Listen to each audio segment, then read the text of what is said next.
crash upside down. Ryan Newman.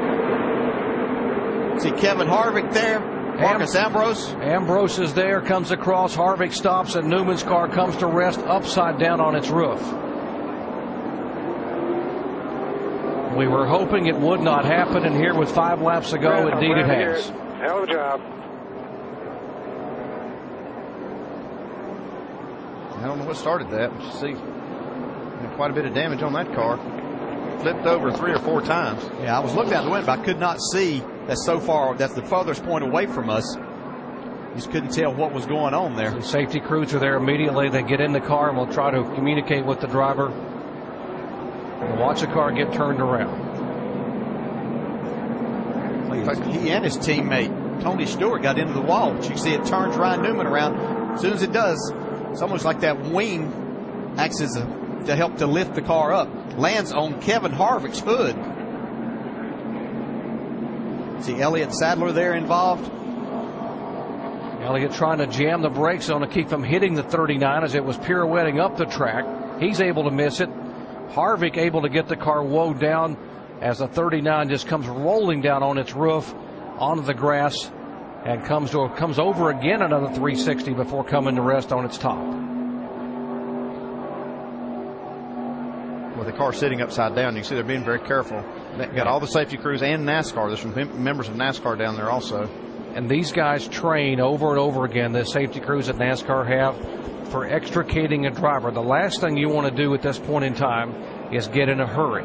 You want to take your time and care about the driver as the driver gets and sometimes the driver gets unhooked inside, and you don't want the driver to fall. Those belts are holding him in position. Yeah, you don't want to unhook those belts too soon as you're upside down. And probably, if Ryan is probably okay and tell him, hey, turn this car over and then I can get out of here, because with it down like that, it makes it very difficult as a driver to get yourself out of that situation. So hopefully that's the case here, that Ryan is okay. He's telling him, hey, turn this over and we'll get out of here. Again, the wings and the aerodynamics of these cars. Are you okay, buddy? Yeah.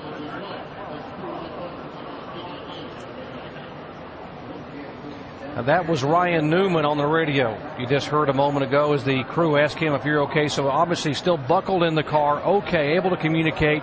And that's why NASCAR, as you said, DJ, is turning the car over as opposed to trying to get him out of the car. If he were seriously injured, they would have tried to get him out quickly and get him away. But now they can afford to turn the car over knowing he is strapped in and buckled in and okay. And you can see as they're turning this car over, it's not the first time they've done this. They have this. They've practiced these things and trying to help. But when that car lands on that top, even though these cages are really strong, it'll push that roof down, and it just makes it difficult to try to get out. And I'm sure that Ryan was communicating that again, and this is what they're doing a fantastic job. And once again, the safety of these race cars take a spill like that, and it's great to hear Ryan Newman's voice. Backwards, on its nose, on its side, on its top, over 360, down across the racetrack, on its top onto the grass, and now being gingerly turned back over onto its wheels. Yeah, there's a guy there that looks like he's talking to Ryan Newman as he sits there, just making sure that he's okay and understanding what is taken. We are being told we can get confirmation from NASCAR next door that they have confirmed with Ryan he is awake and alert. And the reason they are doing this is because of what we just talked about, the limited access. The roof is pushed down. They're having trouble getting to Ryan, so rather than trying to squeeze him out of a narrow opening, they're going to go ahead. The car is already destroyed, so they're going to go ahead and try to pull the roof off so they can pull him out of the car without having any problems with getting him against some of this sharp metal in the narrow areas. You can see Tony Stewart was running up on the car in front of him, and instead of hitting, he rolled out of the throttle, and Ryan Newman had a big run. And when he kind of saw what was happening, he had to turn left, and that shot him across in front. He was actually getting a little bit of a shove from Marcus Ambrose, too. Yeah. Almost all the cars were touching going down the backstretch. Now watch Marcus Ambrose's onboard camera as the 39 car comes across in front of him. See right here, he gets that. Yeah, the second hit, that shot him over in front of the 29, and then when he got turned around backwards when the car lifted off.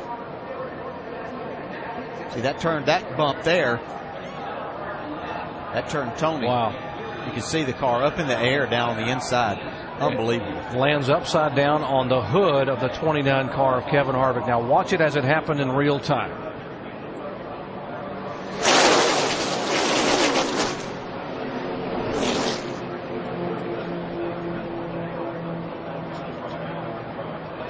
There's the last bar being cut. They folded back, and now they should be able to get. And Ryan Newman climbing out. How about that? Wow. What a great sight that is.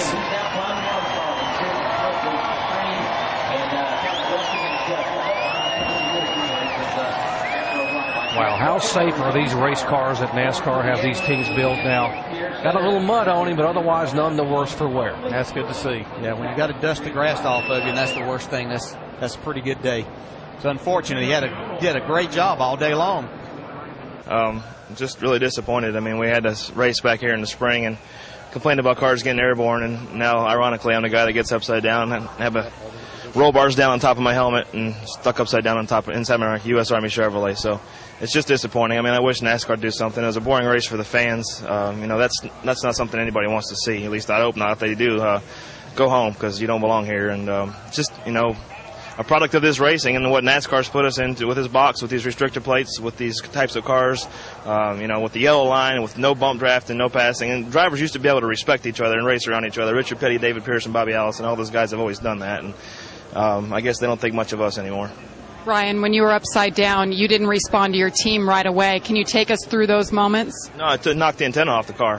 When they rolled the car back over, the antenna wire connected, and I criticized what was going on, but it's no fun. I mean, it's disappointing.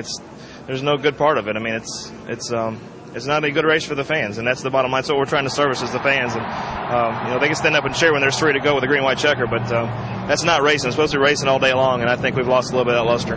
Ryan, what was it like to walk back here in the medical center and see your wife Chrissy? We talked about it before the race. I'm just glad to see her. I mean, it's emotional, just like we talked about, but it's not the way I wanted to see her after the race. And just got to thank Butler, Bill, Simpson Race Products, all the people, all the guys at the shop, that Hendrick Chassis, what they do to make the race cars safer. When I had the roll cage landing on my head, I was a little worried, and I was happy to be able to walk out of that in a roundabout way.